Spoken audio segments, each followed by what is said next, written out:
This episode is brought to you by Progressive Commercial Insurance. Business owners, meet Progressive Insurance. They make it easy to get discounts on commercial auto insurance and find coverages to grow with your business. Quote in as little as 6 minutes at progressivecommercial.com. Progressive Casualty Insurance Company. Coverage provided and serviced by affiliated and third-party insurers. Discounts and coverage selections not available in all states or situations.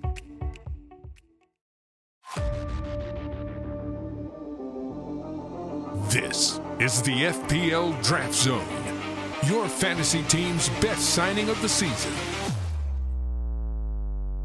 It's the first international break of the season, but don't worry, we are not going anywhere. Today, we look at some key deadline day signings ahead of those Game Week 4 waivers, and we've got some rising and falling draft stocks. Who should you consider dropping from your side?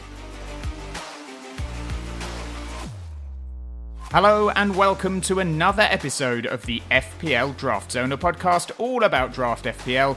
I'm Dom Crofts. I hope you are well, and I hope that you are surviving this first international break of the season. An international break that means there is now no Premier League football until Saturday, September the 13th.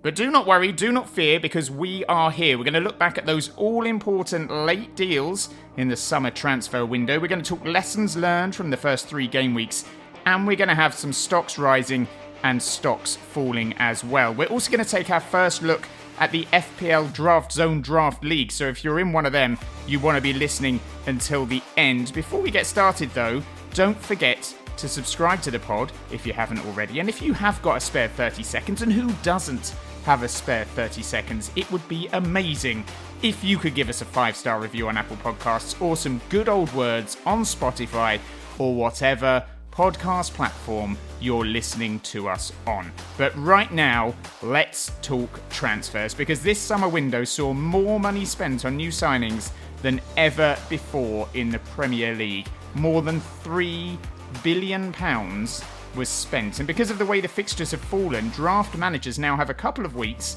to plan their waiver order ahead of Game Week 4, where a lot of those new signings are going to be available. So we're going to go through position by position and pick out a few players who should be on your radar, starting with goalkeepers, and there's a couple of these for you to consider. First up is, of course, Gianluigi Donnarumma, who has joined Manchester City from PSG, which is bad news for owners of James Trafford, who is surely now going to have to settle for a place on the bench.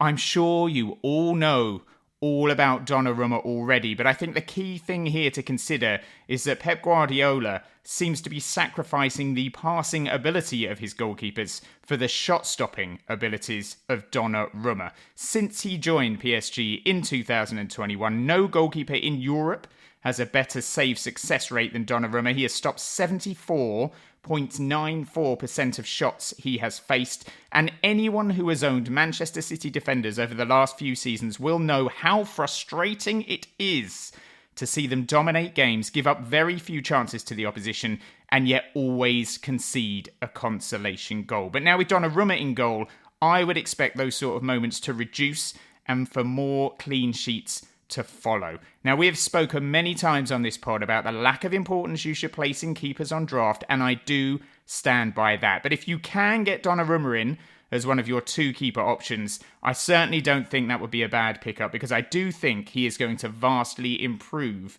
Manchester City's defensive output. The other keeper who has come in on deadline day, presumably as a first choice option, is Sen Lammens, who has joined Manchester United from Royal Antwerp. Lammens made more saves than any other goalkeeper in Europe's top 10 leagues last season. He made the most progressive passes of any keeper under the age of 23, which, yes, I'll grant you, is quite a niche fact. And his crosses stopped percentage was also the best in Europe last year. So after the failed signings of keepers like Onana and Bayindir, maybe, just maybe, this is the keeper United fans have been dreaming about. In 3 games so far, United have given up 4.3 XG. They've conceded 4 goals in the process. And since the start of the 2023-2024 season, their goalkeepers have committed a massive 12 errors leading to goals. So they will be hoping that Lammens can provide a bit more composure at the back and help improve their solidity. And their next game is a doozy because it's Donnarumma against Laarmans in the Manchester derby. Woof. Let's move on to some new defensive signings then, and to be honest, there's not that many of them that catch the eye, but Jackson Chat-Chua is someone to be aware of. He has joined Wolves for around £10 million from Hellas Verona. He is viewed as the long-term successor to Nelson Semedo at Molineux, and he was clocked as the fastest player in Serie A last season. So you can expect to see him bombing up and down that right-hand side week in, week out. He scored twice and got 3 assists in 37 games last year, and he actually started off his career as a right winger, so he has got that attacking instinct. He could easily fall into the same sort of category as a Diouf at West Ham, someone who is not playing in an elite defence, but who can offer enough going forward to make up for it. And Wolves have also signed another defender in Ladislav Krejci from Girona. He is a central defender who can also play in midfield, and in his final season with Sparta Prague before he signed for Girona, he scored 11 goals and got 7 assists. So depending on where Wolves choose to play him, you could be looking at a player who could pick up those DEFCON points, but could also offer significant attacking output as well. Sunderland have signed Dutch defender Luc-Charles Geertruida from RB Leipzig. And yes, I'm pretty sure right now I am butchering quite a lot of these names. Geertruida is a versatile defender that mainly operates as a right back or a right wing back. He ranked very highly for aerial duels won and tackles in the defensive third last season, and he was also in the top 22% of players for tackles won per 90. What's that you say? DEFCON? Go on then. He was also ranked in the top 5% for touches in the middle third, and he was in the top 12% of fullbacks for passes into the final third. Now, obviously, Sunderland defensive assets are not going to be very high on your waiver priority lists this week ahead of game week 4, but he is one to keep an eye on just to see what sort of an impact he'll have on their side going forward. As is Arsenal's new signing, Piero Hincapié, who has joined on loan from Bayer Leverkusen with a view to a permanent deal. Hincapié can play as a left-back or as a left centre-back. He is viewed as a long-term replacement for Jakub Kiwior, who has joined FC Porto on loan, but he could turn out to be much more than just a rotation option, because unlike most of Arsenal's other left-back options, he is someone who will bomb forward and retain the width on the left-hand side. He's more like a Kieran Tierney type of fullback than a Miles Lewis-Skelly or a Ricardo Calafiori.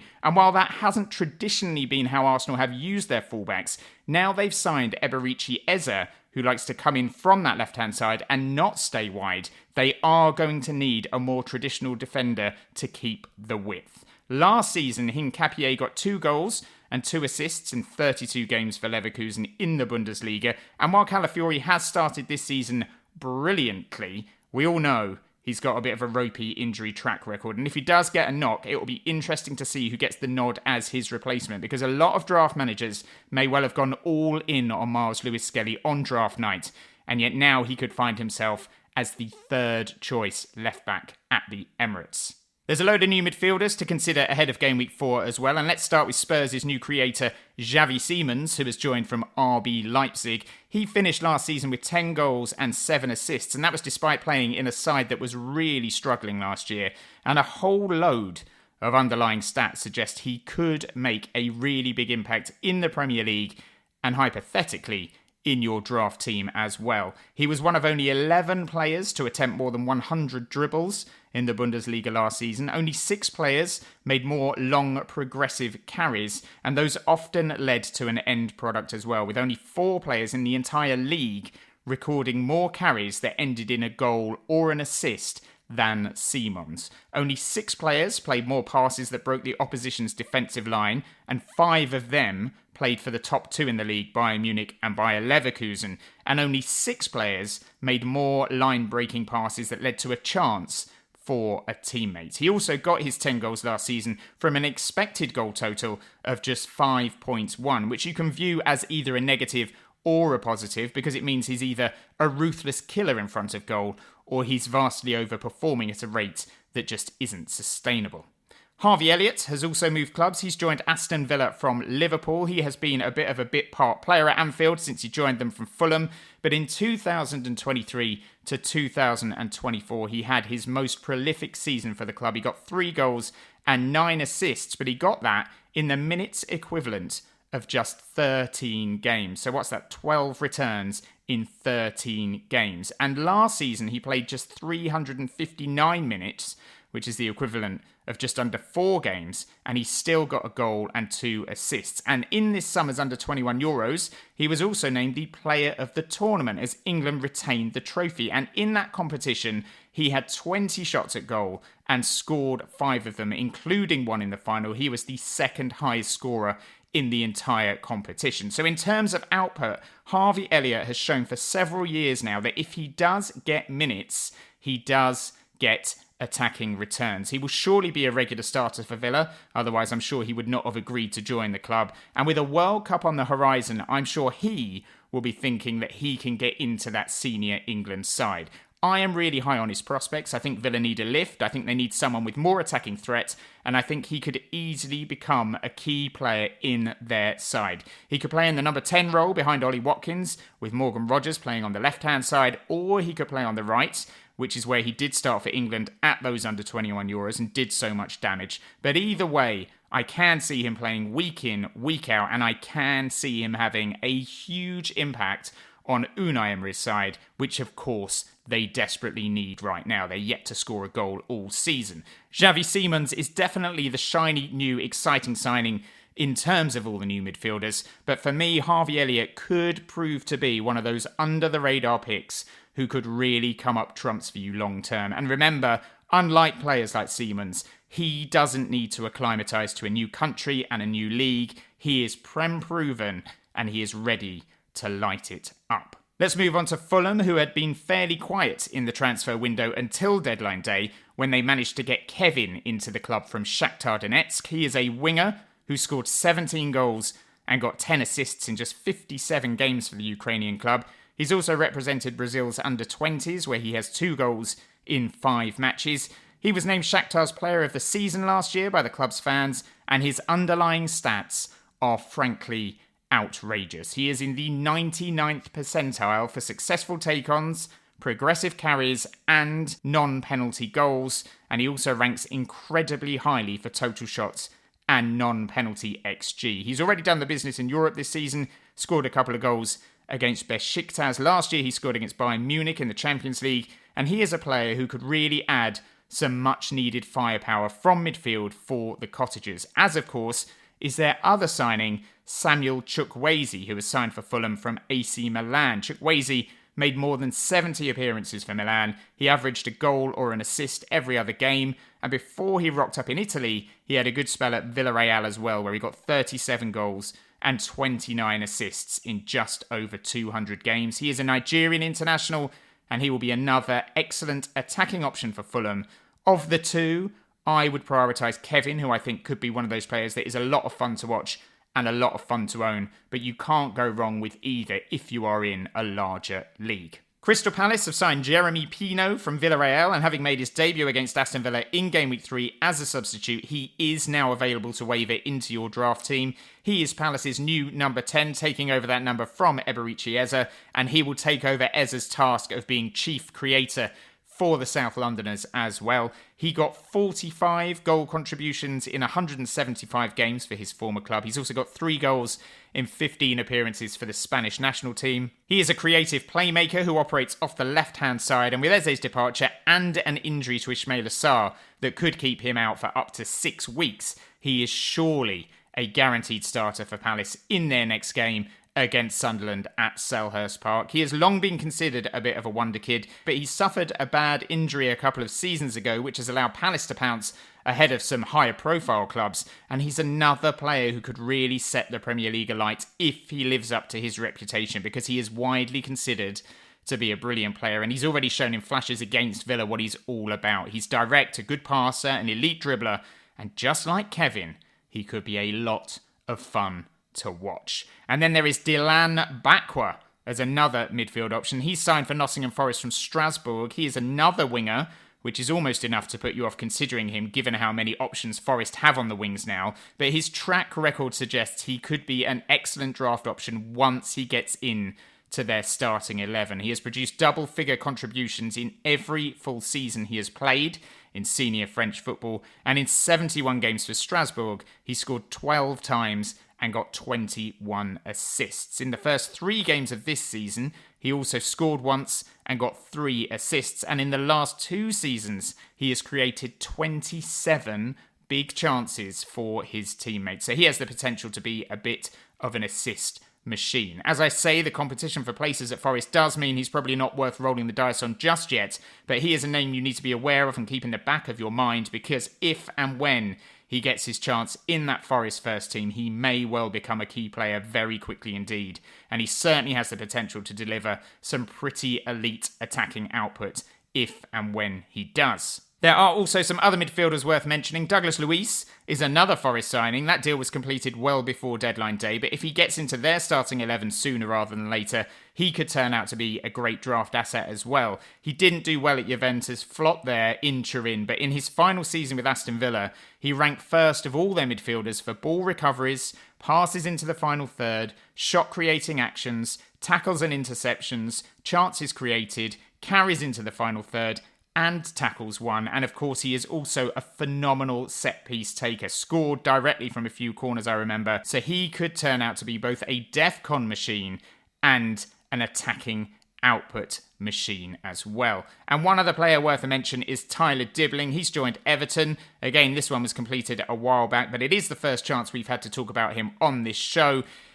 He got 4 goals and 3 assists last season, playing in a frankly rubbish Southampton team, and in that time he's still ranked in the top 10 of all Premier League players for dribbles completed and in the top 6 for ending a carry by taking on an opposing player. His superpower seems to be his ball carrying abilities, and he is another one who, once he gets into that first team and with the likes of Ndiaye and Jack Grealish around him, could really flourish. One for the future, but one to have in the back of your mind. And then let's move on to the forwards, because the good news is there are a few new ones coming into the game, and we all love a new shiny striker. First up is Alexander Isak's replacement at Newcastle, Nick Woltermaat, who's joined in a club record deal. He is a huge man, 6 feet 6 inches tall. He is a German international, and last season at Stuttgart he got 17 goals in 33 games. He also shone at the Under-21 Euros this summer, where he finished as the tournament's top scorer, just ahead of Harvey Elliott,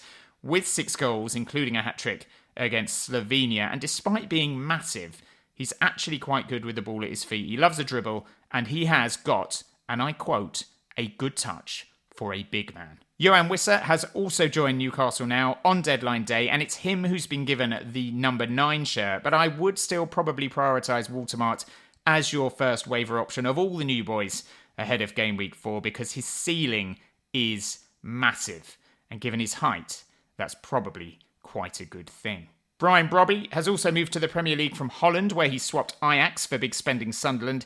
He scored 56 goals in just over 160 games for the Dutch Giants, with his most prolific season being in 2023-2024, when he scored 18 goals and got 9 assists in 30 league games. Last season was less impressive, with just 4 goals and 3 assists in 30 games, but there were quite a few off-the-field issues that contributed to that. He is a player who should quickly become first choice at the Black Cats, and if he can return to something like his best form, he should be edging towards double figures come the end of the season, which as a third striker option is not a bad thing at all. Spurs have signed Randall Kolo Muani on loan from PSG. He spent last year on loan as well at Juve, where he got 8 goals in 16 games. He's played 31 times for his national team, France. He's probably best known for that massive miss in the World Cup final against Argentina. But in general, he has a solid goal-scoring record. He was at his most prolific at Frankfurt, where he got 26 goals in 50 games. And with Big Dom Solanke out for a long period of time, and with Richarlison made of fiberglass, Muani definitely has a shout as a potential first waiver pick if you don't fancy Woltermaat for your team. Wolves managed to hold on to Jorgen Strand Larsen despite strong interest from Newcastle, but they have still strengthened their own front line with the signing of Tolu Arokodare from Genk. He was the top scorer in the Belgian league last year with 21 goals. He is 6'6" tall as well. He is a Nigerian international, and he has hit double figures for every club he has represented in each of his last 4 seasons. So Wolves will be hoping he's a bit more of a success than former Jupiler League Golden Boot winners, which include Paul Onuachu and Dennis Undav. And another forward who has joined Crystal Palace is Christantus Uche, who was signed on loan from Getafe. He got 11 attacking returns in 38 games last season, including 7 assists. He started this season with a goal and an assist in his first 3 matches. He's not exactly been prolific throughout his career, certainly not in front of goal, but with Sarr out, he may get a few early opportunities to impress for the Eagles, and they have Sunderland at home next. So, you never know. Maybe he'll find his goal-scoring feet in South London and become prolific. He has admitted that he underperformed in Getafe, so maybe he will make up for it now he's signed for Crystal Palace. So those are some of the key signings from the last week of the transfer window. All sorts of players to consider ahead of Game Week 4. And the good news is that you have got plenty of time to get those waivers sorted before the deadline. So get on it. We also wanted to talk quickly today about a few players whose stocks have either risen or fallen in the first few weeks of the season. So let's start with players who you may well have gone big for on draft night, but who now you regret signing in every single way because they have failed to live up to expectations. First up, we mentioned him earlier, but Mars Lewis-Skelly could now be Arsenal's 3rd choice left-back if Piero Hincapié and Ricardo Calafiori share minutes for the Gunners. And while he could still fill in as a midfielder, Arsenal are not exactly short of options there either. So if you own him, I'm afraid he is probably a drop for now, as painful as that might be for you. Big Dom Solanke is out for an extended period of time with an ankle injury, and if extended period of time means a matter of months, you may have to bin him off too. Kai Havertz's injury means he is probably a drop as well for now. Mikel Arteta has suggested it will be a longer layoff than was first reported, which is bad news for the German and owners of the German. And Ryan Cherki is also out for a couple of months as well. So if you picked up the Manchester City midfielder on draft night, it's probably another player you are going to have to wash your hands off. Phil Foden continues to be a stock falling as well after he missed City's games at Brighton. And while Cherki's injury may be good news for him longer term, if he doesn't start the Manchester derby, he is surely not worth keeping either. And then we come to a few stocks rising. Richarlison has to be one of those. His position as Spurs' first choice striker seems cemented for now with that injury to Solanke, and with Muani likely to be an option off the bench to begin with. Oscar Bobb was widely expected to be a first-team regular for City last season before he got an injury that ruled him out for the entire campaign, but he has started every game so far this season, and with Cherki out and Foden seemingly out of favour as well, his value is increasing by the day. Ricardo Calafiori has been an ever-present in Arsenal's backline and is such a threat in the final third. He is currently the highest point scorer in the entire game. Trevor Chalobah is only 1 point behind Calafiori and is another riser given Chelsea's defence appears to be a lot stronger than many of us anticipated. And defenders in general deserve their flowers right now as well, because of the top 20 highest point scoring players in the entire game, 9 of them are defenders. That addition of DEFCON really has been a game changer for FPL and draft managers this season. There is just enough time to talk FPL Draft Zone draft leagues as well, of which there are 3 this season. This year is going to be the bottom 3 from the top 2 leagues that are relegated, with the top 3 teams promoted. And here's where we're at right now. In League 1, my team is topped by 3 points, with Tyler Keller's Charlie XGX and Daniel Abbey's Bowley Grail currently occupying the 2 other promotion spots. In the Championship, Isaac Kaner's Hot Takes are top of the tree, with James Doyle's Tark Life and Liam Smith's Draft Excluder making up the top 3 in that league. Richard Ellinger, Burke and Joe Ryan are the 3 managers facing the drop at this very early stage. And then in the Premier League, George Stathopoulos' Let's Roll lead the way with my team in second and Paul Dunn's B&B Enterprises in third. If the season ended today in that one, Aaron Hancock, Oliver Brown and Jordan Strong would be facing the dreaded drop. But the season doesn't end for ages, so there's nothing to worry about, is there? Not yet.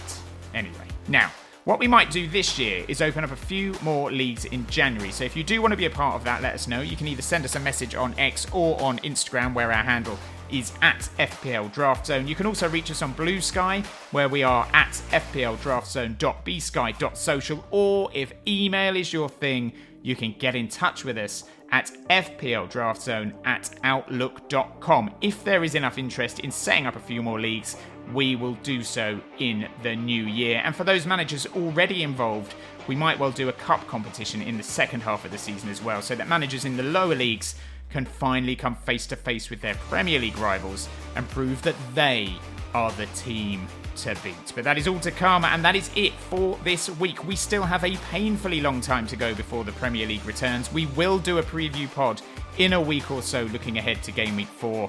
In the meantime, if you can spare 30 seconds, it would be great if you could give us a 5-star review on Apple Podcasts or a nice comment on Spotify or whatever podcast platform you listen to us on.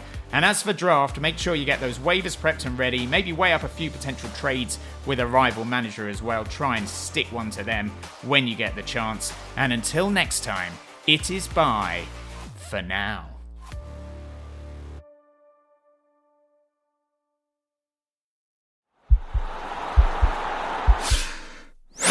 This podcast is part of the Sports Social Podcast Network.